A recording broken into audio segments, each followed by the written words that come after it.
1.1 billion people don't have access to safe drinking water. That's about 1 in 6 of the population. This is something that, as well as being a UN recognised human right, is actually a real struggle for, about 1 in 6 of the population.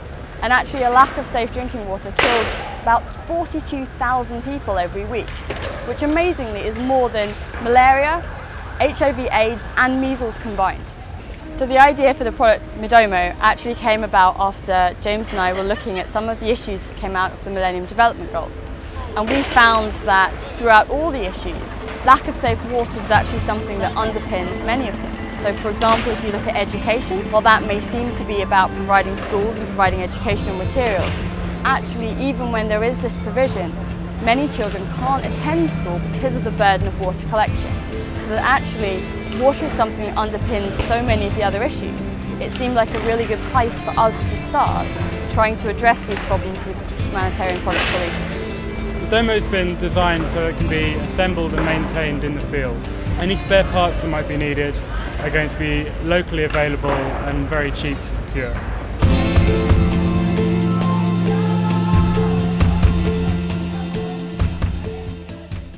Very simply, we're talking about 2 tanks on a frame that's carried on wheels. So as somebody pushes it along, you've got an axle which drives a peristaltic pump, which then drives water from the dirty water tank through a filter into the clean water tank. So by the time somebody's got back to their house from collecting this water over a distance of maybe 1 to 1.5 kilometres, they've got a 50-litre tank that's full of clean water that they can then either store in the unit for later use or dispense then and there. The response we've had from local people has been very, very positive.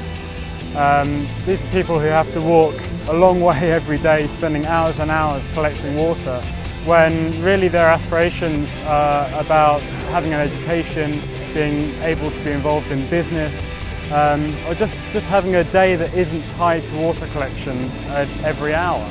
So to offer them a solution which allows them free time to improve themselves and to really achieve their goals is a very powerful thing to be able to do.